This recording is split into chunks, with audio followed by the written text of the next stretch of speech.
Everyone and welcome to CA master ji. आज की video में हम डिस्कस करने वाले हैं ई फाइलिंग ऑफ रिटर्न्स। ये जो हमारी इनकम टैक्स की सीरीज है उसी का नेक्स्ट वीडियो है। ये प्लेलिस्ट आपको मेरे चैनल सीए मास्टर जी पे मिल जाएगी। जैसे ही आप सीए मास्टर जी पे जाएंगे तो यहाँ पे सबसे पहला प्लेलिस्ट में जाएंगे तो प्लेलिस्ट के अंदर ही आपको पहला ऑप्शन दिख जाएगा income tax law and compliance का। जैसे इस पे क्लिक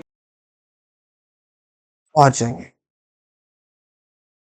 ये पूरी प्लेलिस्ट वाइज आपको यहाँ पे दिख जाएगी।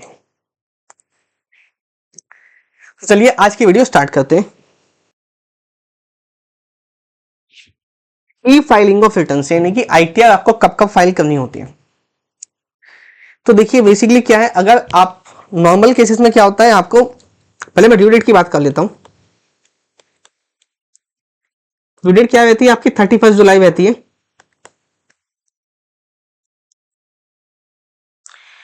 अगर आप इंडिविजुअल एचयूएफ हो और आपका टैक्स ऑडिट नहीं होता है, अगर आपका टैक्स ऑडिट होता है तो 30 सितंबर रहेगी। किसके लिए? टैक्स ऑडिट वाले केसेस के लिए। अगर ट्रांसफर प्राइसिंग भी आपके ऊपर एप्लीकेबल है तो 30 नवंबर रहती है ट्रांसफर प्राइसिंग के केस में। ये तो हो गई टाइम ड्यू डेट। अब बात करते हैं रिटर्न किस किस को फाइल करनी चाहिए। तो कोई भी इंडिविजुअल या एचयूएफ जिसकी इनकम जो है पिछले साल बेसिक एग्जाम्पशन लिमिट से ज्यादा है। बेसिक एग्जाम्पशन लिमिट कितनी है? 2.5 लाख रुपए। तो 2.5 लाख से ऊपर है तो आपको अपनी आईटीआर फाइल करनी चाहिए। या फिर आप कोई ऐसे इंडिविजुअल एचयूएफ है जिसकी जो एसेट है वो आउटसाइड इंडिया है, यानी कि आपने कोई इंडिया के बाहर भी कोई अपने एसेट्स खरीदी हुई है, आपने कोई प्लॉट खरीदा है, घर खरीदा है, एनी काइंड ऑफ एसेट्स। या फिर आप इंडिया के बाहर किसी जगह पर साइनिंग अथॉरिटी हैं तो आपको आईटीआर फाइल करनी होगी। अगर आप 90 ए जो DTAA का बेनिफिट होता है वो आप क्लेम कर रहे हो, डिडक्शन क्लेम करोगे 91 के अंदर, तो आपको आईटीआर फाइल करनी है। रिफंड क्लेम करने के लिए आपको रिटर्न डालनी पड़ेगी। अगर आपने 1 करोड़ से ज्यादा करंट अकाउंट में जमा कराया है, या 2 लाख से ज्यादा फॉरेन ट्रेवल पे खर्च किया है, या 1 लाख से ज्यादा का इलेक्ट्रिसिटी का बिल पे किया है, तो भी आपको आईटीआर फाइल करनी होगी। या फिर ऐसे पर्सन जिसका जो एग्रीगेट टीडीएस टीसीएस है उस साल में 25,000 या उससे ज्यादा है, हालांकि सीनियर सिटीजन के ये लिमिट 50,000 रुपए की है। या फिर पर्सन जो डिपॉजिट करते हैं सेविंग बैंक अकाउंट के अंदर 50 लाख या उससे ज्यादा, तो उनके इसमें भी देखो सेविंग अकाउंट के अंदर कितना है, यहाँ ध्यान रखना, सेविंग अकाउंट के अंदर 50 लाख है, करंट अकाउंट के अंदर कितना था 1 करोड़।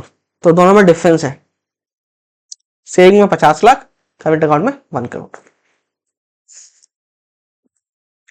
या फिर कोई एनआरआई बंदा है जिसकी इनकम जो है कैपिटल गेन के अंदर आती है sale of share mutual fund से, तो भी उसको आईटीआर फाइल करनी ही पड़ेगी।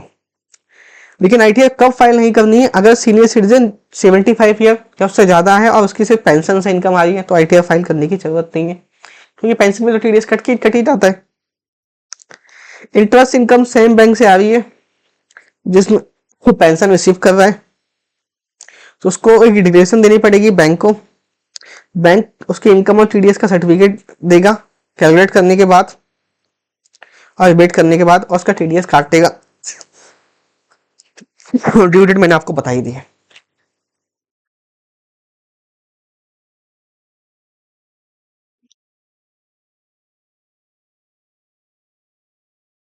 नेक्स्ट है बेटा इनकम टैक्स रिटर्न की हम बात करें। अगर अगर उसको सबमिट करने में कोई डिले होता है तो आपके ऊपर इंटरेस्ट चार्ज होता है। अब वो इंटरेस्ट कैसा होगा? 234 ए से स्टार्ट करते हैं। तो ए का जो इंटरेस्ट होगा वो ड्यू डेट से लेकर रिटर्न सबमिट करने तक लगेगा, या फिर अगर आपने फाइल ही नहीं किया है तो जब आपका असेसमेंट कमिट होगा तब तक लगेगा। बी का जो इंटरेस्ट है वो 1 अप्रैल से लेकर असेसमेंट कमिट होने तक लगता है, और जो सी का इंटरेस्ट है वो एडवांस टैक्स को डिफर करने की वजह से लगता है 1% का। तो इसका एग्जांपल से समझते हैं। देखिए अगर मैं बात करूं फाइनेंशियल ईयर 23-24 के लिए,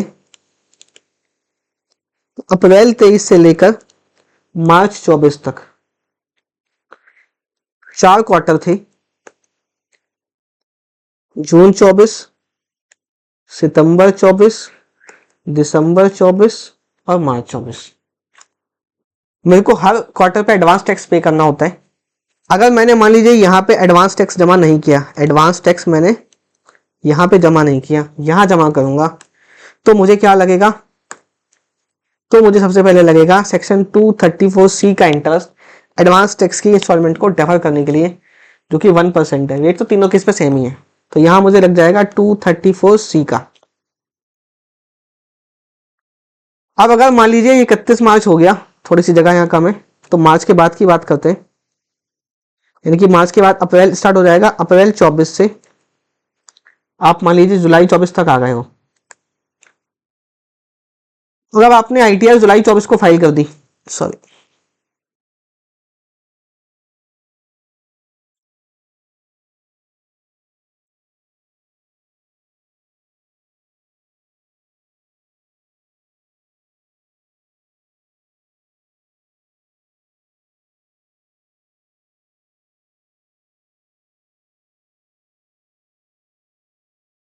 अगर आपने जुलाई 24 को आईटीआर फाइल कर दी तो अच्छी बात है। अगर आपने आईटीआर फाइल करने में डिले किया या फिर आपका असेसमेंट हुआ मान लीजिए दिसंबर 24 में जाके, तो क्या होगा?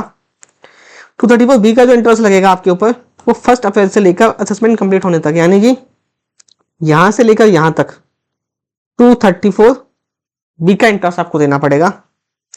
और उसके बाद 234A का इंटरेस्ट लगेगा जब आपकी ड्यू डेट थी उससे लेकर एक्चुअल सबमिशन। ड्यू डेट कब थी आपकी? जुलाई थी, तो जुलाई से लेकर दिसंबर तक जब आप आईटीआर डालोगे तो यहाँ पे 234C का इंटरेस्ट, सॉरी, ए का इंटरेस्ट लग जाएगा। तो CBA इस तरह से सीक्वेंस चलता है। I hope this is clear to you. Next बात करते हैं बेटा, टीडीएस अगर आपने डिडक्ट ही नहीं किया,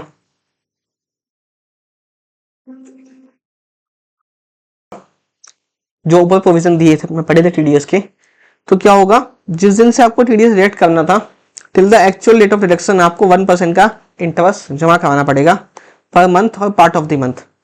अब पार्ट ऑफ द मंथ का मतलब क्या है यहाँ पे? जैसे मान लीजिए आपने किसी पर्सन को 10 अप्रैल को पेमेंट करी थी, 10 अप्रैल 24 को, अब आपका टीडीएस काटना भूल गए, आपको यहां पर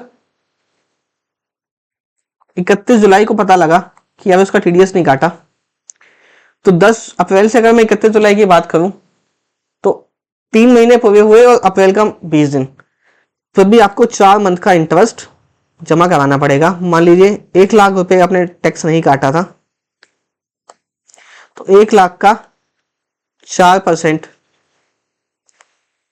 यानी कि 4,000 रुपए का आपको इंटरेस्ट देना पड़ेगा। ये 1 लाख रुपए टैक्स का अमाउंट है, पेमेंट का अमाउंट नहीं। 1 लाख रुपए टैक्स काटना था तो उसका 4% देना पड़ेगा, जो टैक्स लायबिलिटी होगी। अगर आपने टीडीएस काटा लेकिन जमा नहीं करवाया तो ये और बड़ा कराइम है, तो उस केस में आपको 1.5% का इंटरेस्ट जमा कराना पड़ेगा। अगर काटा ही नहीं तो 1%, और काट के जमा नहीं कराया तो 1.5%। नेक्स्ट आता है बेटा टीसीएस। टीसीएस में भी सेम है, अगर आपने टीसीएस काटा ही नहीं तो 1% लगेगा, और काट के जमा नहीं कराया तो 1.5% का आपको रेट ऑफ इंटरेस्ट लगेगा। नेक्स्ट है पेनल्टीज। देखिए पेनल्टीज का मैं बहुत ज्यादा तो नहीं बताऊंगा, आप जस्ट स्क्रीनशॉट लेके खुद भी पढ़ सकते हो। अगर आप इनकम टैक्स की रिटर्न फाइल नहीं करते हो तो आपके ऊपर 5,000 रुपए तक की पेनल्टी लगेगी अगर आपने 31 दिसंबर तक रिटर्न फाइल कर दी। लेकिन यहाँ पे ये है, अगर आपकी टोटल इनकम 5 लाख से कम है तो जो पेनल्टी होगी वो सिर्फ 1,000 रुपए ही लगेगी आपके ऊपर। ड्यू डेट 31 जुलाई होती है, 31 दिसंबर तक फाइल करोगे तो। अगर आपने कोई टैक्स जमा नहीं करा डिमांड नोटिस के अगेंस्ट, तो जितना आपका टैक्स था उतनी आपके ऊपर पेनल्टी भी लगाई जा सकती है मैक्सिमम। बाकी ये नॉर्मल से ये है।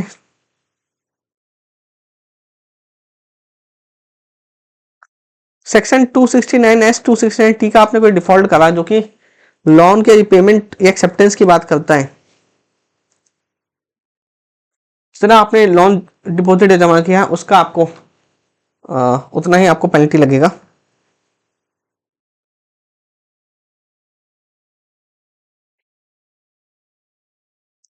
अगर आपने कोई इनकम अंडर रिपोर्ट की है तो 50% of tax payable, miss report की है तो 200% ऑफ टैक्स पेबल आपको इंटरेस्ट वो सॉरी पेनल्टी देना पड़ेगा। ये कुछ अपील की फीस दिया गया बेटा, इसको अभी स्क्रीनशॉट लेके पढ़ सकते हो। कितना इनकम टैक्स अगर 1 लाख तक है तो 250 रुपये की फीस है, 1 से 2 लाख 500 रुपये, आई टेट में डबल हो जाती है। तो इस हिसाब से आप इसको देख सकते हो।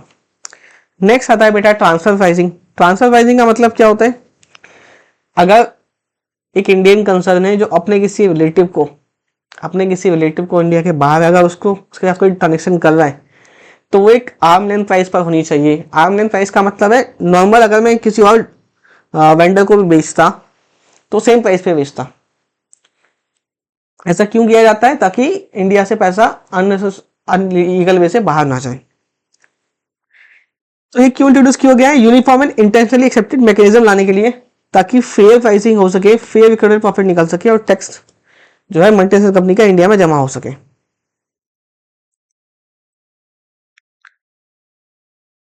तो ये कहाँ पे लगता है, ये लगता है जहाँ पे एसोसिएट इंटरप्राइजेस होते हैं, उसकी अलग डेफिनेशन है, और जहाँ पे इंटरनेशनल ट्रांजेक्शन होती है वहाँ पर ट्रांसफर प्राइसिंग लगता है। किसके लिए, ताकि उसका आर्म लेंथ प्राइस निकल सके। अब इसके 5 मेथड होते हैं, कौन कौन से। पहला है कंपेरेबल अनकंट्रोलेबल प्राइस मेथड, यानी कि जो मैं गुड्स बेच रहा हूँ, मोबाइल है मान लीजिए, तो मैं उसका कंपेरेबल प्राइस लूंगा, मार्केट में क्या प्राइस चल रहा है, जिसको मैं खुद कंट्रोल नहीं कर सकता, उसको बोलते हैं COP मेथड। मान लीजिए मैंने अपने रिलेटिव को, अपने चचेरे भाई को 20,000 का बेच दिया, जबकि मार्केट में 50 का बिकता है, तो उसकी वैल्यू क्या होगी आर्म प्राइस, 50,000 रुपये। रीसेल प्राइस मेथड में लेके खरीद के कितने में बेचता हूँ, कॉस्ट प्लस कितनी कॉस्टिंग आ रही है उसमें एक मार्जिन ऐड करके निकाल देंगे। प्रॉफिट स्प्लिट मेथड, मैंने मल्टीपल प्रोडक्ट बेचे हैं या फिर मेरे मल्टीपल JV है, तो उसमें मैं अलग अलग हेड में प्रॉफिट का स्प्लिट करूंगा। और ट्रांजेक्शन नेट मार्जिन मेथड में मार्जिन ऐड करके इसमें उसकी वैल्यू निकालूंगा। जो भी स्पेसिफाइड डोमेस्टिक ट्रांजेक्शन उसकी थ्रेशोल्ड क्या है, 20 करोड़ से ऊपर होगा तो ये एप्लीकेबल हो जाएगा। अब यहाँ पे पेनल्टी भी देख लेते हैं एक बार। अगर आपने रिपोर्ट फर्निश नहीं करी तो आपके ऊपर 1 लाख की पेनल्टी है, और आपने प्रिस्क्राइब डॉक्यूमेंट सबमिट नहीं किए तो 2% ऑफ द वैल्यू का आपको पेनल्टी पे करना पड़ेगा। ये थे बेटा ट्रांसफर प्राइसिंग के प्रोविजन। इसी के साथ हमारा इनकम टैक्स जो है यहाँ पे पूरा खत्म होता है। मैंने लगभग सारे के सारे प्रोविजंस, सारी की सारी कंप्लाइंसेस जो आपके लिए, स्टूडेंट्स के लिए, प्रोफेशनल के लिए जानना जरूरी था, कवर कर दी हैं इस पूरी सीरीज के अंदर। आप इसको अच्छे से देखिए, अपने फ्रेंड्स के साथ शेयर कीजिए और वीडियो को लाइक एंड सब्सक्राइब कीजिए। मिलते हैं नेक्स्ट वीडियो में। Till then